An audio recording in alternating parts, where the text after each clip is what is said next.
This is Darth Matthew, host of the Star Wars Generations and Superhero Ethics podcast, and I find your lack of membership disturbing.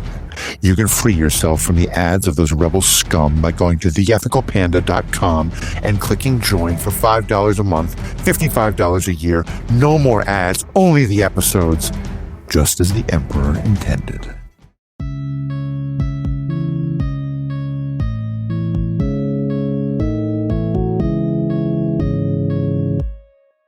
Hello and welcome to this episode of the Star Wars Generations podcast.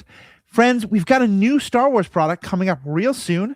Star Wars Visions presents The Ninth Jedi. And I'm here to talk about it with Erin. Alex has not able to join us, but has sent in some thoughts that we're going to talk about. Basically, we're just helping to get you ready. This is a primer to give you everything you need to know for this new TV show when it comes out. It's going to be 8 episodes. Originally, you thought it was going to be releasing week to week. This is going to be releasing all at once. We're going to do coverage on it. We're probably going to do coverage on the first episode, the night it drops, then do something about the whole show a week later. But today we just want to talk about everything that's going into it. And so I'm joined, of course, by Erin. Erin, how are we doing today? I'm doing pretty good. Chill morning. How about you? I'm good. And so this is about the Ninth Jedi. And for those who don't remember, or if you haven't seen Star Wars Visions, I do highly recommend it. It's basically an anthology show of a number of individual little stories that are all done by, it's all animated, and originally it was all in the anime style. I think now they've started branching out into a number of other cultures and their animation styles. But it's basically a bunch of these different kind of vignettes that don't fall necessarily within our timeline, or at least if they do, not in ways that super matter. And the Ninth Jedi especially is one that I've read one description that says that it's set 1,000 years in the future. That may be possible. I know someone else who's described all of these shows as this is what kids in the Star Wars universe watch on Saturday morning cartoons. So like these are fictional stories told within that universe. Doesn't really matter. What we know is that there was this episode of Visions, season 1, called The Ninth Jedi. There was a sequel to that, The Ninth Jedi, Child of Hope, in the 3rd season. And now we're getting basically 8 full-length episodes based on that story. Erin, how are we feeling about this? I'm excited. I was pretty unsure about Visions going into it just because I'm not a big fan of anime. That being said, not that I've given it a fair chance. I'm sure anime is wonderful. I just get intimidated by how many episodes are in most anime series that are really popular. You don't want to start watching One Piece and go back and watch 1,200 episodes of... It's a little intimidating, I gotta say. But I loved that this kind of was able to introduce me to like the style of filming and the style of animation, as well as how like the stories play out. And I loved that, like, I think I've heard these stories from Visions described as kind of like non-canon events. Mm-hmm. And so, yeah, whether you want to translate that as like cartoons and storybooks that like kids read in the Star Wars universe, or just like, I don't know, kind of like Marvel's What If. Yeah. Just, you know, fun concepts on the side that don't play into the bigger story, but do have really interesting like plot points and things that are brought up that wouldn't work in the bigger Star Wars universe. Right. Yeah. And go ahead. I think framing as what if is a really good way to think about it. And it's certainly possible that in this larger show, they are going to more ground it in a way. Like they might start by saying this takes place 1,000 years after the Battle of Yavin, or 1,000 years beforehand. We don't really know. Yeah. But I think that framing of just think of this as a story in Star Wars, instead of having to relate it to everything else, not only is good for this, but it's actually just kind of a good way of thinking about Star Wars, because I do think a lot of times it's hard to watch new things because we're constantly thinking about, okay, well, where does this fit in? And if this is happening during this period, so what is this character doing and stuff like that? And I think that actually made it, that was probably part of why I didn't love Visions as much as I've come to the first time I watched it. And part of it I'll say is I'm just not really I'm not an anime person. I don't experience things visually the way a lot of people do. And so the visual storytelling motif is harder for me to get into. But I remember that the first chapter, I believe, the duel, might have been the last, it was one of them. And visually it is just so striking. You know, it's primarily black and white. It's very much kind of calling back to samurai movies of the 50s, which were often black and white, but where the lightsaber effects and the other like laser effects are in color. Wonderfully done. And it was a battle of a Sith against other Siths.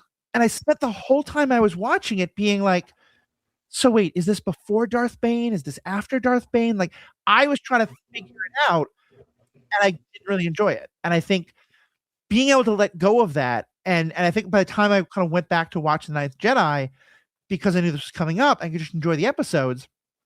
Being able to think of it as like, I don't know how this relates to the Skywalkers, and I don't care.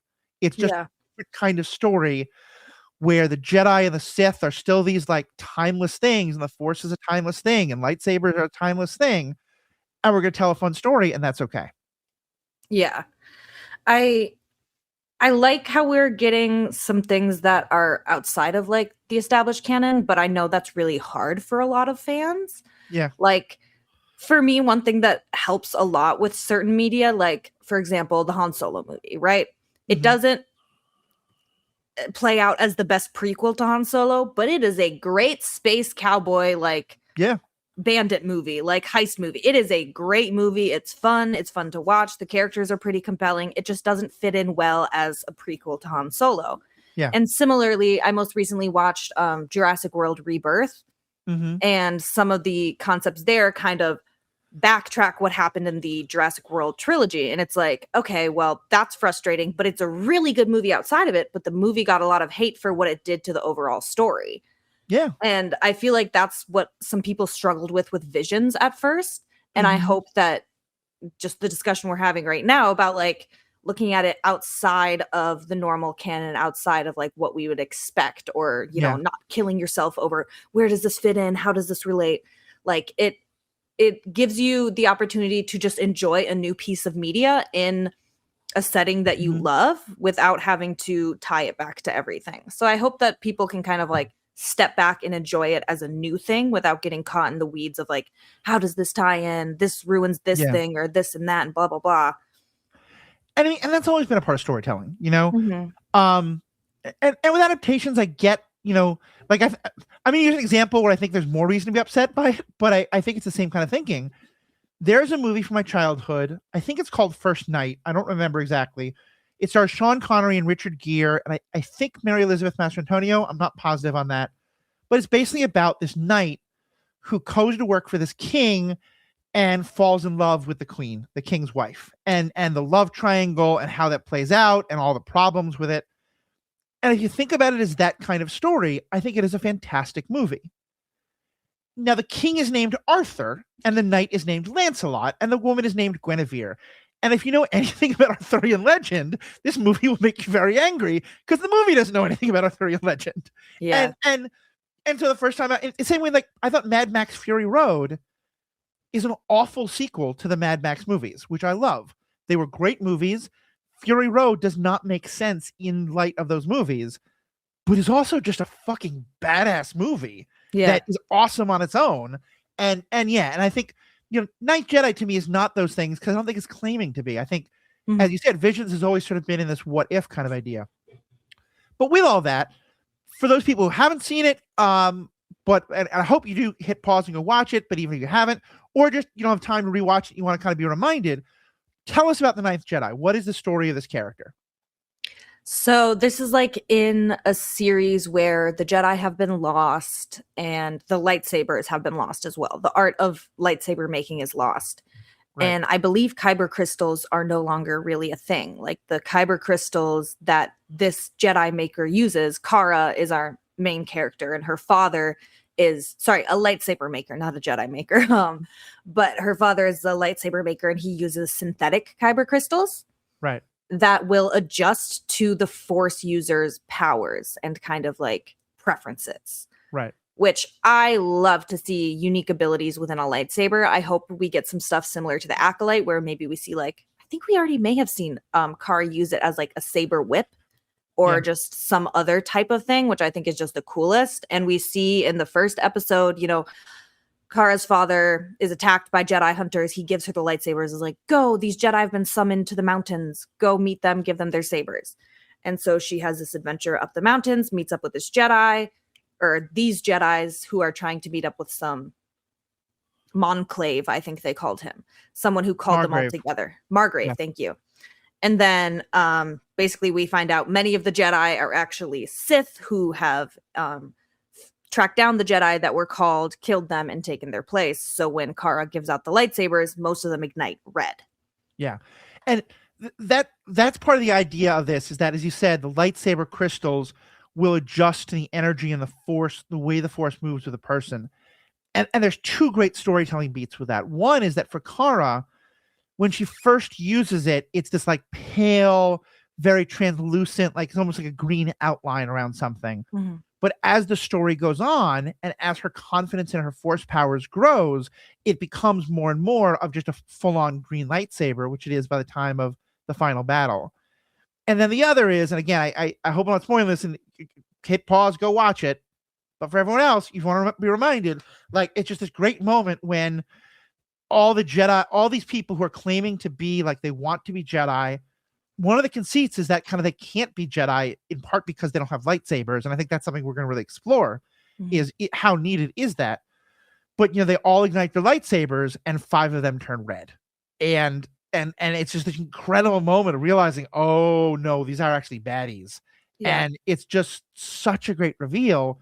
And I imagine we're going to keep seeing that. And there's someone who's kind of in the middle, who's purple, who uses purple. And I thought that was another fun thing. And I think this is going to we're going to have so much to explore about how these lightsabers can be a plot device, both to tell us, the audience, but also to tell other characters. Like, it's basically the best mood ring you've ever seen, Yeah, really. That's a fun way to put it, truly. Mm-hmm. And one thing I thought was interesting, or I kind of liked, and I'm interested to see if this plays forward throughout the show, is how, like, they seem to be connected to the ones around them. Because one of the people whose sabers initially lit red, like you said, it kind of hued to purple. And then at the end of the battle, they're like, I'm so sorry, I'm actually a Jedi. I was caught up in the darkness of the others. Right. And so I'm curious to see, like, what does the Force look like in groups of people in this universe? Is it, because, like, you wouldn't expect someone to make a transition that quickly between, Jedi kind of falling towards the dark, kind of teetering back to the light. So I'm interested if, like, sabers are different, kyber crystals are different. I wonder if the way the Force moves in groups is going to be different, or if we'll see maybe more Sith turned Jedi or another Jedi falling to the dark, just based on, like, who's around them. I thought that was kind of interesting. And let me read the opening crawl from the first episode, because we love opening crawls. It's been part of Star Wars since the beginning. But it really helps set the idea of what this universe is and just how much darkness there is. It says, many generations have passed since the light of the Jedi protected the galaxy. Since then, an era of war has arisen. So this is why a lot of people think of this as being far in the future. Mm-hmm. But Margrave Juro, ruler of the planet High Islan, has a plan. He has recently begun mining for rare kyber crystals with his territory. Using these crystals, which I think, he synthesizes in some way, he seeks to restore the Jedi, but maybe it is just that he finds them. But anyway, using these crystals, he seeks to restore the Jedi by reforging their ancient weapons, lightsabers, which have been lost to the galaxy. So again, it's kind of this idea of that the lightsabers will be part of what allows the Jedi to reform. Mm-hmm. However, ancient dark forces conspire to subjugate the galaxy. They hatch their own sinister plan to hunt all suspected Jedi and bring forth a new era of Sith rule. So yeah, this is a lawless time, much more so than even for Han.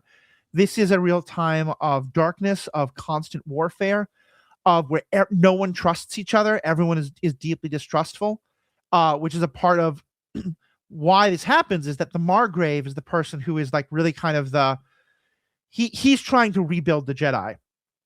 And he was the one working with this Kara's father, the lightsaber smith. And he puts together this gathering of, like, would-be Jedi, and he doesn't trust some of them. Mm-hmm. And so he creates the situation knowing that the lightsabers will tell him who's Sith and who's not. And you can see that that's probably, for this person who somewhat falls, but is able to pull back. That's part of it. This is a time of just so much deep, suspicion and paranoia and no one trusting each other. And it's hard for the good and the light to survive in a world like that. Yeah. Yeah, certainly. It's interesting. Like, I didn't quite thread the idea of galactical distrust to what Juro did. But yeah, you're completely right. You know, he suspected that not everyone who would come to this meeting would be pure of heart, or even the people that were initially called. So he kind of like set up a trap. He hid inside a droid and was like, okay, y'all, turn on your lightsabers. Let's see.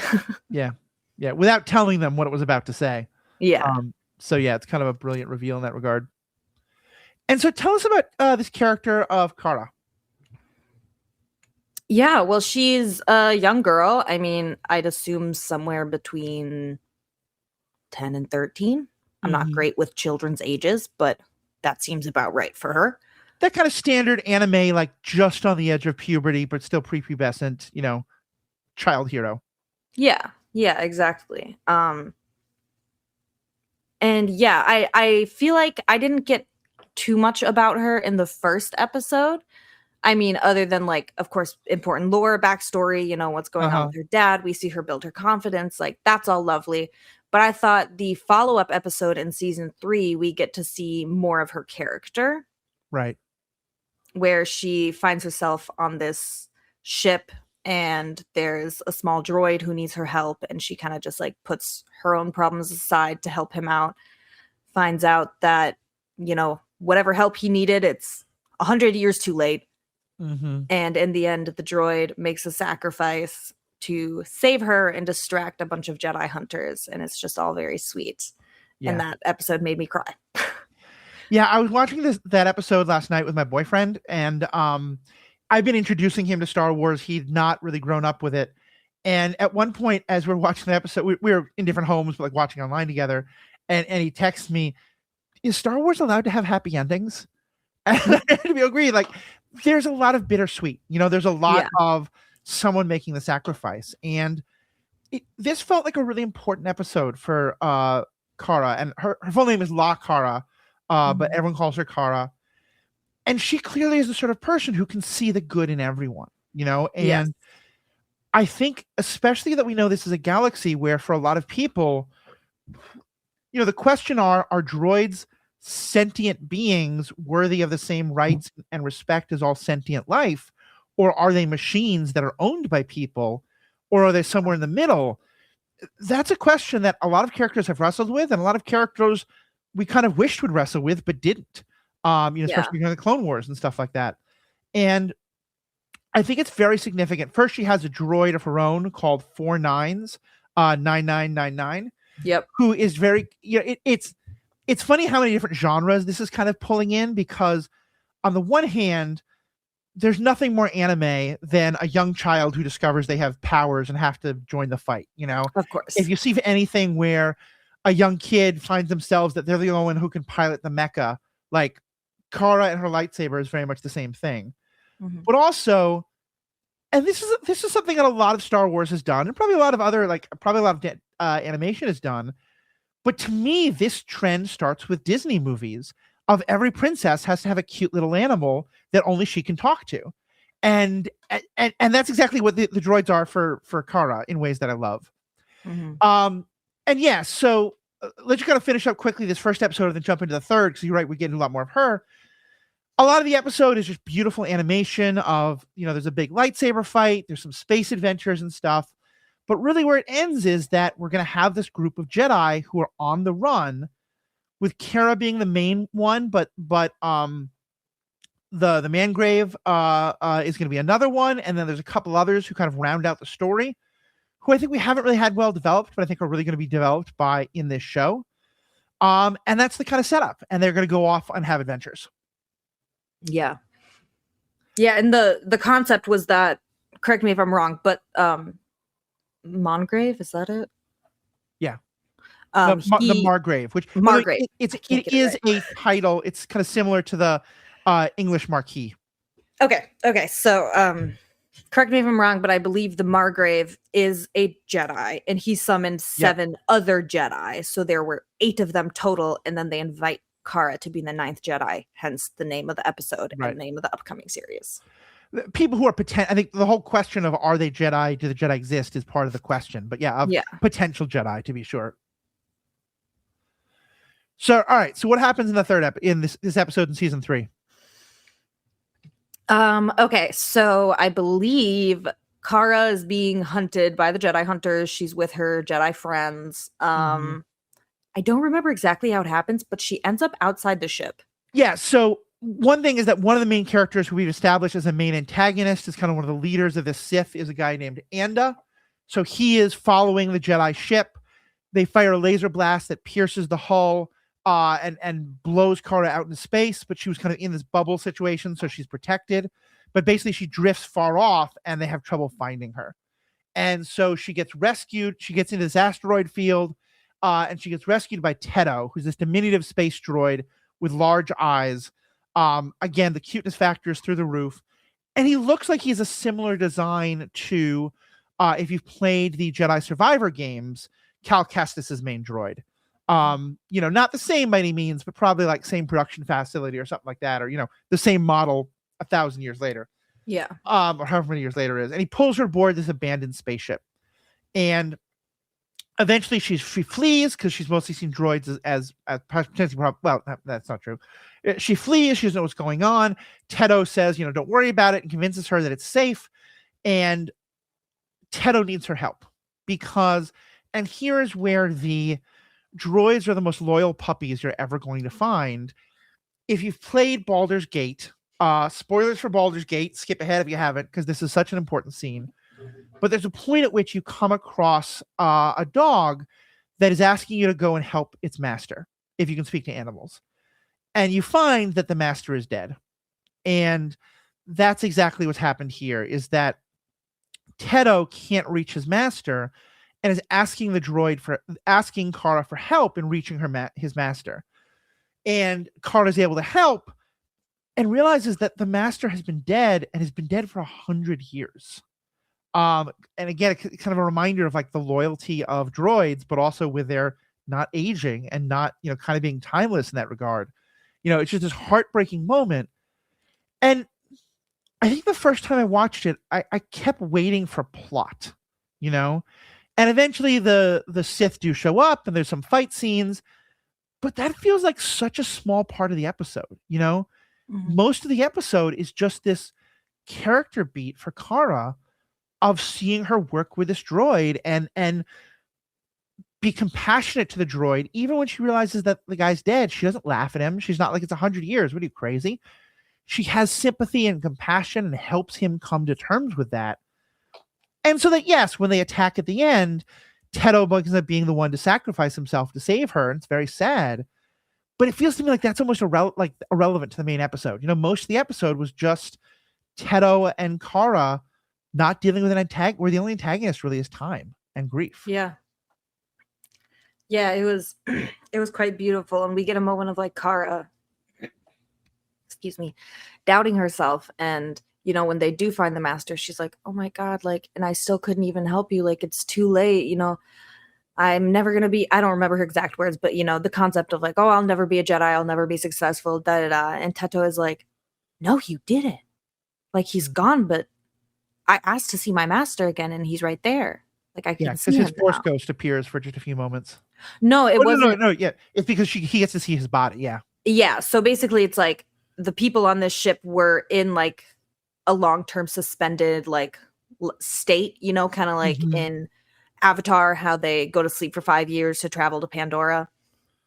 Except the technology had failed and the master had died. So he was supposed to be suspended, and Teto was supposed to go wake him up, but something had happened that had, I think there was like breakage in the ship and he couldn't physically reach there.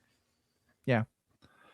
Yeah. And it's this really touching story. And, I think one thing that Star Wars does really well sometimes is have characters who are kind of naive ask the questions that seem ridiculous until you realize like it's just that we're all ridiculous for not knowing it.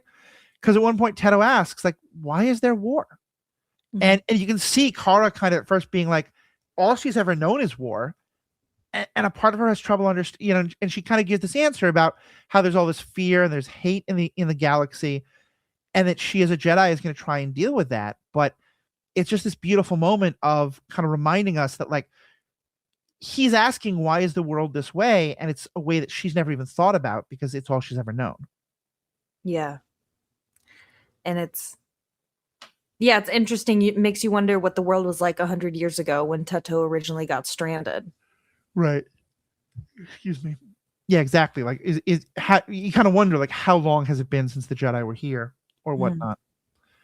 Especially because if Teto's master was also a Jedi, and you were right, it's Teto sees the body and gets to see him that way. We do see the kind of force ghost of the master floating above them as they eat a meal together later, but I don't think either of them noticed that. Oh, yeah. I don't think I got that either, actually. Yeah. No, it's kind of a really nice moment there.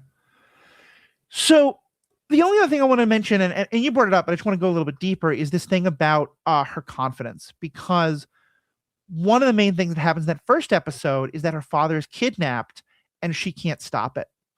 And she reveals to Teto that that's one of the reasons why she's carrying all this self-doubt is because she failed.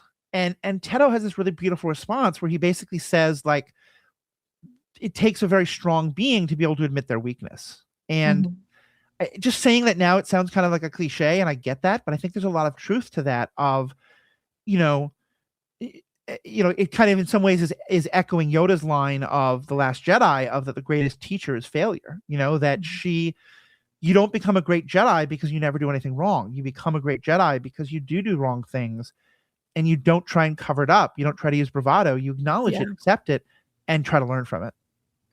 You learn and grow. Yeah. Right. So we don't really know much about what the show is going to be, and I'm kind of happy about that. We know that it's being written and directed by the same person who did the first episode, Kenji Kamiyama. And one thing also we haven't mentioned, did you watch the episode in English? Yes. So, and one I think is actually a really cool thing, and is happening a bit more and more now with things that are kind of collaborations between an anime studio and a Western studio. They got a full cast to do both an English and a Japanese voice recording. And in some cases, they had an actor who could do both languages and recorded both. In others, they got different actors.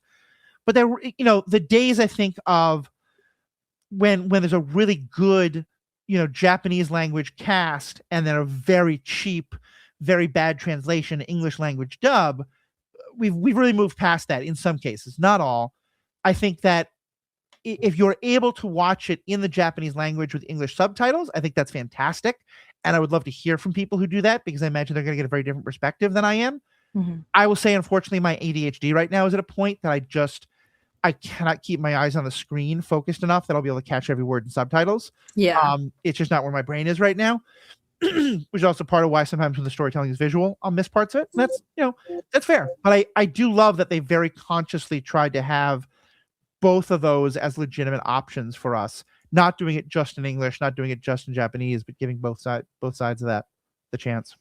Yeah, I think that's really cool. That's important with something like this, because I think it would feel like a loss or feel wrong if it was only in English, being that it's like anime is such a part of Japanese culture and always has been, and it deserves the respect to have it presented in its, original language. But I also appreciate that they have the budget and are willing to include English speaking actors that are actual, like you said, not just low budget kind of reading the lines, but actually putting effort into the roles. Because let me tell you, I watched Squid Games with the English dub. I understood so little. The emotional beats, I was like, the facial expressions and the tone of voice are not matching. And I did not catch that once throughout any of Visions. I think live action dubbing especially is harder because most of the time with the animations, you're not actually making the lips move to the exact words. So it doesn't have that uncanny valley effect. But also, but sometimes they just don't put the money in.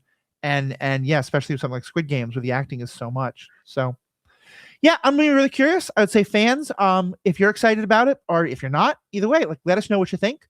Let us know what language you're going to watch it in. We mentioned those two. I know that like a lot of other Disney Star Wars stuff, they're probably going to have subtitles for many, many languages.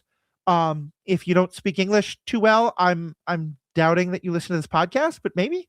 I mean, I just said that you don't speak English too well, so clearly I don't speak it very well either. But you know my point.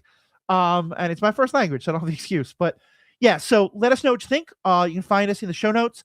Find all the contact information in the show notes with Matthew at theethicalpanda.com. And I'm giving some of this wrap up, but don't worry. Erin, I know you have some last things you want to say. I'm just kind of giving it to this so that people know there's more Erins. You got to stay and listen to this. Yeah. I'll remind people that my co-host on Superhero Ethics has written a book. Friday Night is My Monday Morning, Volume 1, Zen and That Man Presents. You can buy that. You can buy some of the books that Pete Wright has bought. All that information is in the show notes. All the information about my other podcasts are in the show notes. All the information about Lady Tano Creates, the awesome cosplay by Nurse Erin, coming soon to a mental facility near you. So if everyone should go and get like their mental health checked. It's always good. But if you ever feel like maybe you need some extra care, well, Erin might be your nurse. So good reason. Might. You never know. So with all that, though, now that I've completely maligned all things about the medical profession, Erin, what else do you want to say? I just wanted to throw in Alex's comments because he was not able to come today, but we did ask him to send us just kind of some hopes, thoughts, opinions. I'm so glad for you, and I apologize to Alex because I literally bullied this kid to do this. Yes. Like I asked him to do. Okay.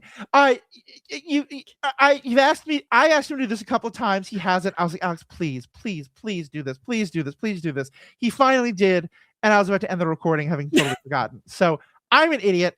Alex, go ahead. Alex, speak through Erin's voice. Okay. Alex's thoughts. When Visions first came out, The Ninth Jedi was one of my favorite stories, and I'm really excited that they're expanding it. I remember they announced this at Star Wars Celebration last year, and we got a sneak peek at some of the character designs that looked really exciting. I think the premise most closely resembles what could happen in a canonical timeline, and I love that the idea of an old lightsaber builder, in parentheses, probably the last of a lost art, end parentheses, being captured and the mission to find him and bring him home. It feels like a classic hero's journey with opportunities for some juicy twists. I do think that one former Jedi that turned Sith that they spared in the original show may betray them at some point, but that's just a guess. I feel like there's often a traitor arc in anime at some point, parentheses, as a major anime lover, it's a big trope, end parentheses. Anyways, love that anime and Star Wars continue to explore stories together. Yeah. So yeah, it is kind of it's a big L for the anime community that Alex wasn't able to be here today because he would have been your strongest advocate among the three of us. But just know he loves it deeply. He's excited for this show, and so are we, but in different ways. Yes, very much. And I think that's one of the great things is getting to hear about it from all sorts of different perspectives like that. And unfortunately, Alex will not be able to join us for the first episode we do, but we're absolutely going to schedule the second one around his schedule. So it might just be me and Alex. It might just be Erin and Alex. That idea terrifies me, but I'll give the kids the keys to the car. We'll see what happens. Not a scratch, right? You said not a scratch. Don't knock off the upper antenna of my podcast. But yeah, so I think it's gonna be really exciting to have Alex's perspective. It's funny what he said about the excitement of having the lightsaber, the saber maker. Like I feel like rescuing the father is going to be the main plot and probably what happens in our final episode. But that's going to make me even more excited for season 2 because I hope we get a lot of him. In part because remember what okay. Here's my prediction. Because we started with this idea of a droid who is timeless and lived for 100 years, remembering the old days with his master. What if we find who I am? The David Tennant voiced droid who made lightsabers, or at least helped all the kids make their own lightsabers, who we talked about in the Young Jedi arc, which actually hasn't come out yet. But if you've seen the Young Jedi arc, if you've seen Ahsoka, you've heard us talk about him. Like, what if at some point we find him? Because he might still be around 1,000 years later. That would be so cool. That would be peak, and that would definitively link it to canon, I'd assume. Yeah. I don't want to get too excited for that. I've seen situations where people develop headcanon theories and they get disappointed when they don't come up. So yeah. I'm not going to pin my hopes on it, but if it happens, I'll be pretty damn proud and be like, hey, I called that. Thank you. Like I predicted. If someone sees David Tennant in a credit that you don't understand why he showed up, let us know. All right. Any other last things, quotes, comments you want to make? No, I just have my closing quote. All right. Well, in that case, thank you all so much for listening. Please write in. Please let us know what you think. Please tell people to get ready for our episode that when they watch The Ninth Jedi and they want to hear some great discussion about it, come on over to the Star Wars Generations podcast. With that, live long and prosper. Help us restore peace to the galaxy and take your place as the Ninth Jedi so we can reestablish the Jedi Order. So say we all. So say we all.